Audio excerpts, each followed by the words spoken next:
A lot of haters are talking. A lot of doubters are talking. See, Coach Prime and Colorado have a lot of haters. And they also have a lot of supporters. I'm one of the supporters. Now, after going 4-8 this season, everyone is questioning, what does this mean for Coach Prime? What does this mean for Colorado? What does this mean for the team? Who's going to go into the transfer portal when it opens up on December 4th? Who's going to join the Colorado Buffaloes next season? Is Shedeur going to go into the draft, or is he going to stay? Is Travis Hunter going to leave, or is he going to stay? What's going to happen? What's up, everyone? I'm Jonathan Panda. Welcome to my channel. Today, we're going to talk about the pros and cons of Colorado's football season this year. Now, first off, shout out to Coach Prime in Colorado. They had a successful season this year. Forget all the haters. Let's be honest. This was a successful season.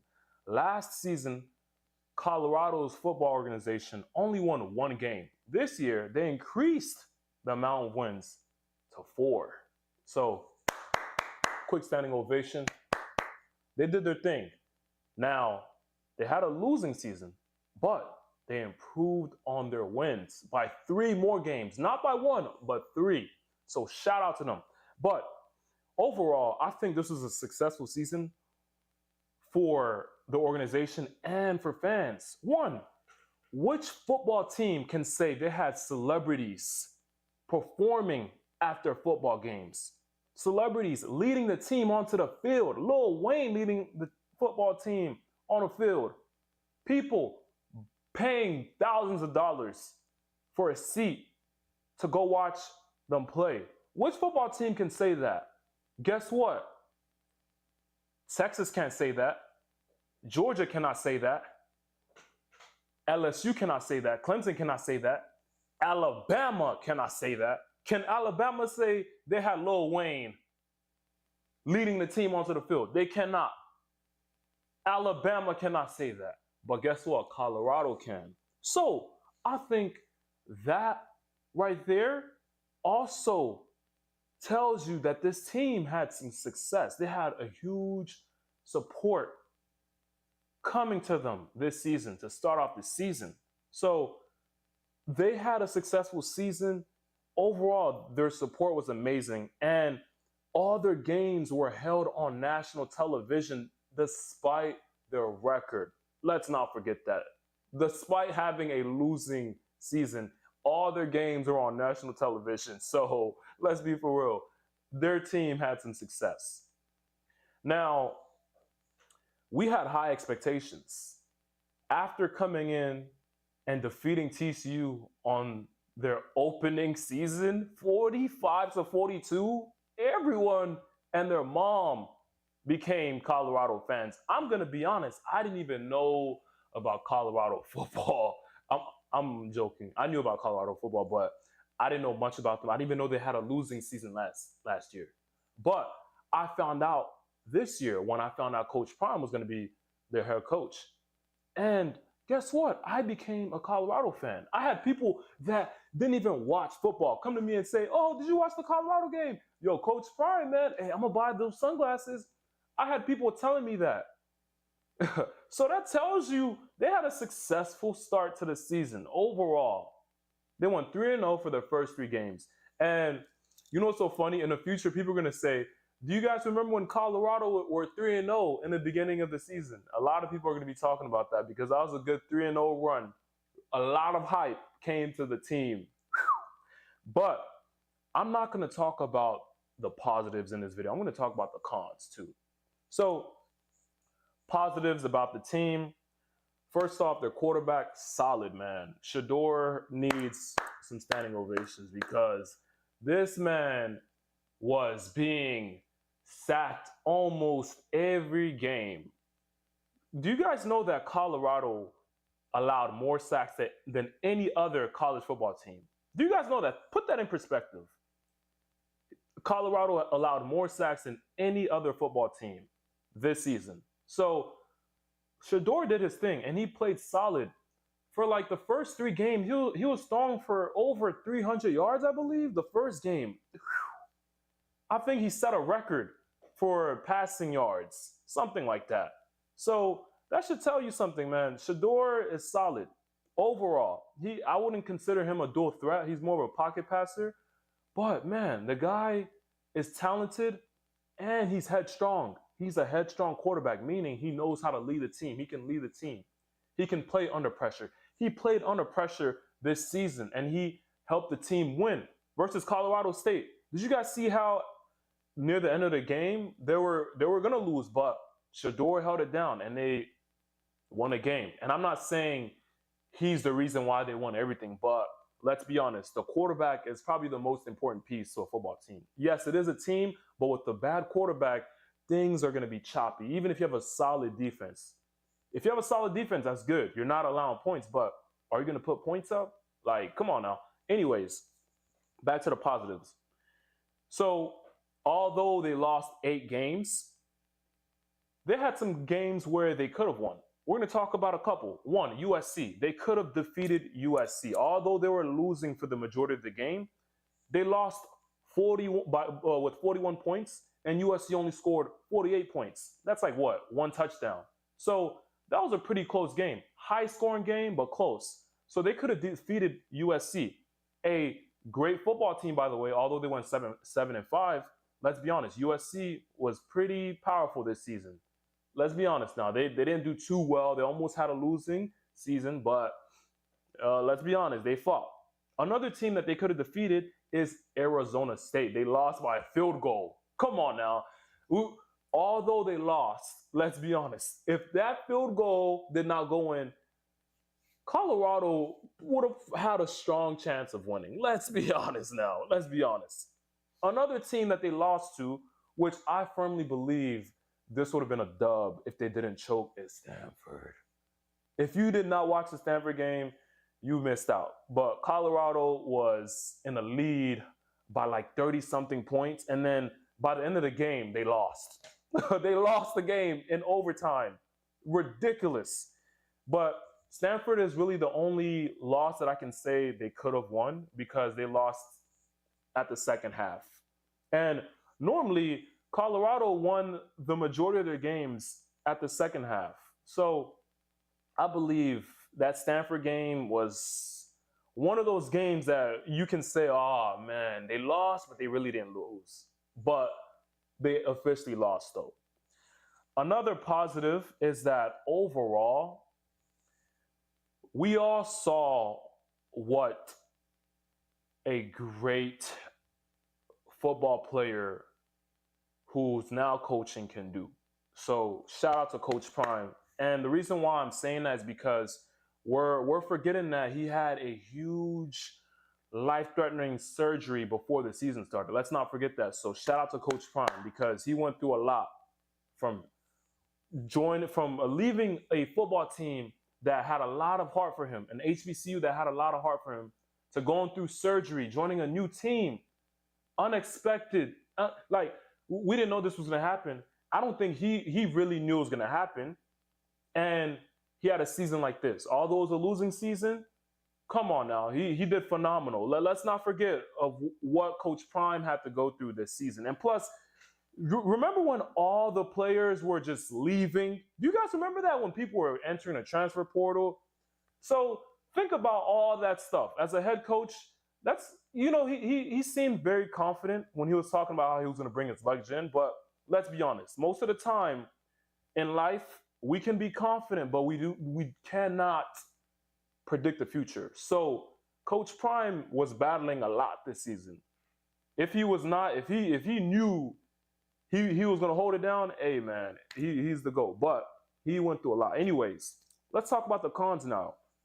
All right, the cons. First off, that O-line is going to need some help because this is one of the major reasons why they did not have a successful season. Remember, like I said, they allowed more sacks than any other football team in college. So that's to tell you something. Their O-line was not doing their job well. Another con is they had a low rushing percentage this season. They had less rushing yards compared to most teams. Colorado had less rushing yards compared to most teams. So With that being said, that up front offensive line needs to get it together. They're going to need to put some new players up there. Hey, if you're a football player and you're an offensive line, hey, I'm just saying, if I was a big guy, 6'3", 6'5", I would be trying to transfer to go to Colorado. Excuse me. Why? Honestly, I'm being coached by a coach like Coach Prime. The majority of my games are going to be on national television, and plus, my NIL deals are going to go up. Let's be honest. Colorado football players were definitely given a lot of NIL deals. Come on now. Their entire team was probably awarded so much money. Like, let's be for real. I don't know how much, but let's be honest. If you played for Colorado, you were taken care of. From the donors, from people who wanted to take care of the team. Let's be for real. So, if you're an O-line player, you're in high school or you're on another college football team, hey, look at Colorado because that's where the money's at. Help the team be successful next season. Another con is Travis Hunter was injured during the third game, which kind of started the downfall to the season because after Travis Hunter was hurt, it seemed as if the rest of their games were just L's. The only game that they won after that was Arizona, but they were demolished by Oregon, 42-6. Oh man, like that was one horrible game. In my opinion, I think that was one of their worst games. I think that was their worst game. They did have another sweep, or I'm going to talk about that soon. But that loss to Oregon was ridiculous. It hit everyone home because that's when the hype was up. The hype was at its peak. Travis Hunter was out, and then look, they lose 42-6. Another thing is the game to Washington that they lost 56-14. You know, although they lost horribly to Washington, let's be honest, playing in Washington is different. You have to be able to adapt to the area, and plus, this was a game where their quarterback was banged up. Without a great O-line, near the end of the season, their quarterback is still running for his life. Let's be honest. We weren't expecting them to have a great game at Washington. Let's be for real. And Shador was hurt that game. He was banged up, I'm going to be honest. So another thing that I want to talk about Colorado is some of the news that I would hear about the team about how some of their players were just envious versus others because of NIL deals. You know, that's going to happen. If you've ever played sports, you should know. In the locker room, there's a lot of envy, a lot of hate. They may seem cool in pictures and all, but just realize when they see that someone is up here and they're not up there, although they're on the same team, people get envious over that. Let's be honest. Even at work, a lot of people get mad when other people get paid more than them. But I heard a lot of news about that, and sadly, I will believe that was true. Let's be for real now. That team was hyped up, so you know somebody was getting the short end of the stick. Next season, I hope they fix that. All right, let's talk about some strategies that they can implement next year. One, reshape that O-line. That's the first thing. Another thing is come into the season with a fresh mindset, ready to play well the entire season, because there was a wide receiver or corner that I believe that was on the team that didn't have the right mindset, and Coach Prime was limiting their practice. I don't think he was limiting their practice time, but Coach Prime limited their play time, and I'm like, man, this guy's a 5 or 4 star, and he could be on the field helping the team out, but because he doesn't want to get his attitude correct, look, now his team is not doing so well. He could be on a team helping them win. So I hope all their players next year can get their mindset correct, because Coach Prime doesn't seem like the coach to play with. He will bench you even if you're a great player. He seems like that type of guy. So I hope they can fix that. And I hope their players can play as a unit and avoid looking at the NIL deals that other players have, because I'm pretty sure that gets in the way let's be honest. You hear, oh, your teammate is getting paid $1 million and you're getting paid $10K. How are you gonna feel? That's just a little example right there. I don't think that's real, but I'm pretty sure there were players getting paid millions. We all know who I'm talking about. Shador, Travis Hunter, Shiloh. You know, we can almost guarantee they made $1 million this year. I don't want to count pockets out here, but a lot of their information was kind of public. So let's be honest on that. So overall, I feel like if they can fix that O-line, their team will be much more successful. And let's not forget, this is a new team, a new organization for Coach Prime and for the players. The majority of those players are new. So let's not forget that. And they're trying to make Colorado a dominating football team. And it's going to take time. At this pace, if they continue to improve at this pace, it will take Coach Prime about 2 years to get them to the national championship football team status. Because let's be honest, if they won 3 more games this year, next year if they won another 3 more games, that's what? Like 7 wins?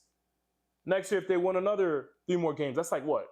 10 wins? That's national championship status right there. So if they can continue at this exact pace, hey, they will be just fine. And it takes time. And we don't know what the future holds for Colorado and Coach Prime. But I was excited about the first part of the season. And honestly, although they were losing some of their games, like with USC, Arizona, Stanford, the majority of them were pretty close. Let's be honest. For those 3 teams that they lost to, they were pretty close. If they beat those other teams, they would have been like 7 wins up. Let's be honest. But, man, Colorado had a good run this season, and they put a show on the TV for us. Everybody and their mom watching them every Saturday, hype. But this is the end of the video. We're going to find out what's going to happen with Colorado next season. The transfer portal opens on December 4th. We're going to see what happens. Anyways, I'm Jonathan Panda. Thank you for tuning in. I hope you enjoyed my video. If you like this video, I would appreciate it if you give this video a like and also subscribe, because if you enjoyed my vibe and you subscribe, when you log on to YouTube, my videos will be posted on your YouTube wall. So why not subscribe? Anyway.